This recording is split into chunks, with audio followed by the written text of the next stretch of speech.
অমর একুশে বইমেলা গড়িয়েছে ২৫তম দিনে।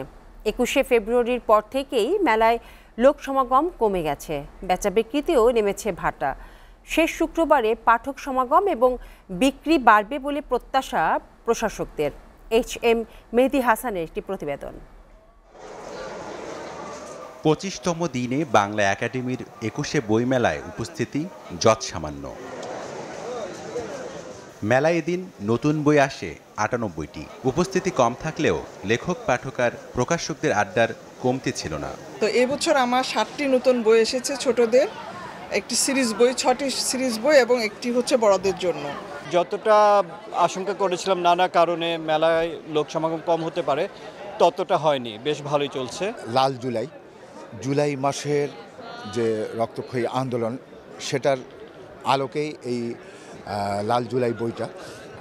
এবারের মেলায় আমার একটি কাব্যগ্রন্থ এসেছে, এটার নাম মৃত্যুর ফেরিওয়ালা। এটি মূলত জুলাই বিপ্লবের শহীদদের স্মৃতিচারণমূলক একটি কাব্যগ্রন্থ। একই সাথে আমাদের অর্ডারও আছে, ডিসঅর্ডারও আছে। সেই জন্যই আমাদের জীবন বিচ্ছেদেই, ওই বিচ্ছেদ থেকেই, ফিলসফিক্যাল বিচ্ছেদ থেকেই বিচ্ছেদের কাব্য। খুব ব্যস্ত সময় পার করছি। আমার মনে হচ্ছে এই মেলা অনন্তকাল চলুক। আমি অনন্তকাল আমার এই পাঠকদের মধ্যে, আমার এই কি বলবো, আমার এই বন্ধুবান্ধবের মধ্যে, আমার এই ভালোবাসার মধ্যে আমি যেন অনন্তকাল ডুবে থাকি। তবে বিক্রি বাট্টা কমায় হতাশে নেমেছে প্রকাশকদের মাঝে।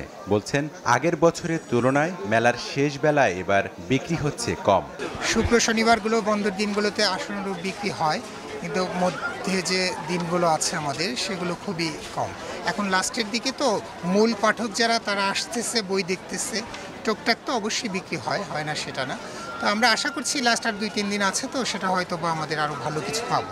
শেষ সপ্তাহ হিসেবে এই ২-১ দিন ধরে একটু বেচা বেড়েছে, কিন্তু ওভারঅল আমরা আসলে আমাদের যে চাহিদা কিংবা আমাদের যে লক্ষ্য ছিল, সেই লক্ষ্যে আমরা পৌঁছতে পারিনি। এদিকে বাংলা একাডেমির মূল মঞ্চে আয়োজিত নিয়মিত আলোচনা সভা ও সাংস্কৃতিক অনুষ্ঠান ছিল জমজমাট।